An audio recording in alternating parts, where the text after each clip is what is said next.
لبيك اللهم لبيك لبيك لا شريك لك لبيك إن الحمد والنعمة. اس کے بعد آپ نے ناخن کٹوائے اور مونچھیں کٹوائیں اور ان کو وہیں دفن کروا دیے جہاں آپ تشریف فرما تھے.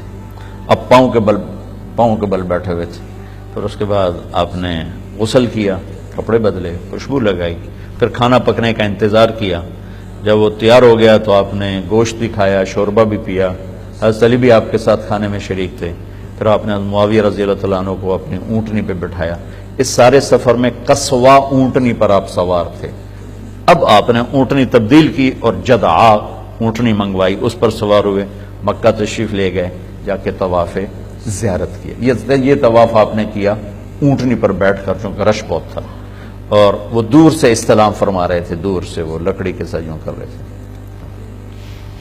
تو اس کے بعد پھر آپ نے 2 نفل پڑھے اور یا زور کی نماز وہاں پڑھائی یا زور آ کے آپ نے مینا میں پڑھائی. دونوں روایت موجود ہیں. 11 تاریخ کو یہ سورت اتری، اذا جاء نصر اللہ والفتح، یہ سورت اتری. اس میں اشارہ تھا کہ میرے نبی آپ کے جانے کا وقت اب آ چکا ہے. تو اس خطبے میں بہت جوش تھا. آپ تشریف لے گئے، آپ نے کنکر مارے اور پہلے دن 10 تاریخ کو تو ایک ہی کو مارتے ہیں، پھر 11 کو تینوں کو، پہلا پھر دوسرا پھر تیسرا.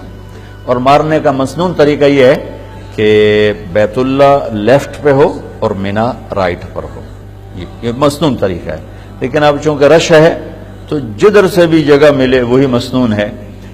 آج کل کنکری مارتے ہوئے یہ نہ دیکھو قبلہ کدھر ہے مینا کدھر ہے، یہ دیکھو راہ کتھو لبتا ہے، جتھو راہ لبے اتھو وڑ جاؤ. تو خیر اللہ آل سعود کو جزائے خیر دے، جو انہوں نے خدمت کر دی ہے حرم کی، پچھلے 14 صدی میں ایسی کسی نے نہیں کی. اب جس وقت بھی چلے جائیں موقع آسانی سے مل جاتا ہے کنکری مارنے کا. تو آپ نے 10 تاریخ کو تو ایک ہی کو کنکر مارے تھے، پھر جب 11 کو گئے تو پہلے کنکر مار کے پھر آپ نے دعا مانگی. یہ دعا تھی کوئی پونے گھنٹے کی دعا مانگی آپ. پھر دوسرے کو مارے، پھر پونے گھنٹے کی دعا کی، پھر تیسرے کو مارے، پھر دعا نہیں کی. یہاں دعا کیوں نہیں کی؟ کہ یہاں جگہ تنگ تھی. اور پھر وہی بات آ گئی کہ تنگ جگہ کی وجہ سے کھڑے ہونے پر رش اور دھکم پیل، تو آپ نے دعا چھوڑ دی، عمل چھوڑ دیا، اپنے ساتھیوں کو تکلیف سے بچایا. پھر اونٹنی پر سوار ہوئے. اور چونکہ یہ آیت آ چکی، یہ صورت آ چکی تھی اذا جاء نصر اللہ والفتح، تو اس میں اشارہ تھا کہ اب آپ کے جانے کا وقت قریب ہے. تو یہاں جو آپ نے خطبہ شروع کیا ہے اس کا ابتدا بہت دردناک ہے اور آپ کی آواز میں اتنا جوش پیدا ہو گیا. پہلے جتنے آپ نے خطبے دیے اس میں آگے کھڑے ہوتے تھے بتانے والے، ترجمان اور مکبر، جیسے تکبیر کہتے ہیں نماز میں رش زیادہ ہو.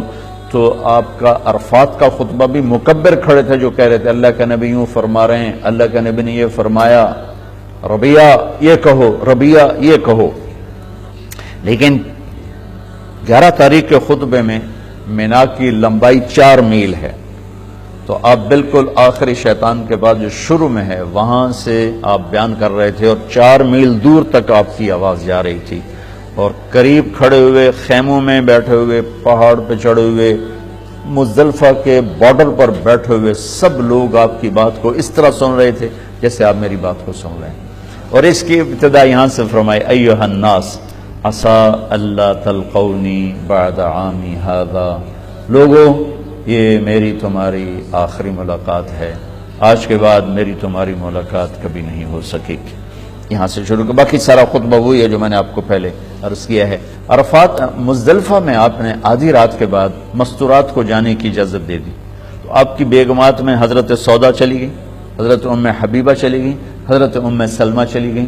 اور صحابہ کی بیگمات میں حضرت ابوبکر کی بیگم اسماء بنت ابی عمیس وہ تشریف لے گئیں. اور باقی غیر معروف، یہ معروف تھیں تو ان کے نام حدیث میں موجود ہیں، باقی غیر معروف یعنی آدھی رات کے بعد کمزور لوگ، بیمار لوگ، مستورات والے لوگ، چاہے وہ جوان صحت مند بھی ہوں، تو اپنی مستورات کو لے کر 12 بجے کے بعد وہ وہاں سے نکل سکتے ہیں مینا کے لیے. لیکن آپ نے کہہ دیا کہ دیکھو کنکریاں فجر طلوع صبح صادق کے بعد ہی مارنا، صبح صادق کے بعد. لیکن ام حبیبہ رضی اللہ تعالیٰ نے جاتے ہوئے ٹکا دیں تو آپ نے ان کو دہرانے کا حکم نہیں دیا کہ بھئی تو دوہرا، تیری کنکری نہیں ہوئی، دوبارہ کر، یہ آپ نے نہیں فرمایا. تو لگتا ہے کوئی گنجائش ہوگی اس میں. بہرحال میں مسائل میں نہیں پڑھتا جو کہ مسائل میں اختلاف ہے. تو یہ اہل فتویٰ کا کام ہے. اس کے بعد 12 تاریخ کو آپ نے اجازت دے دی جو جانا چاہیں چلے جائیں کنکری مار کے. تو لوگ کنکری مار کے جاتے رہے, نکلتے رہے, لیکن زیادہ لوگ آپ کے ساتھ ہی رہے. پھر آپ 12 کو زوال کے بعد تشریف لے گئے. اسی طرح تینوں شیطان کو کنکری مار کر 2 پر دعا مانگی, پونا گھنٹہ, تیسرے پر ایسے ہی آ گئے. پھر 13 کی زوال کے بعد آپ نے یہ تینوں کنکریاں اونٹنی پر بیٹھ کر ہی آپ نے رمی فرمائی اور وہاں سے خیف و بنی کنانہ تشریف لے گئے. لك والملك لا شريك لك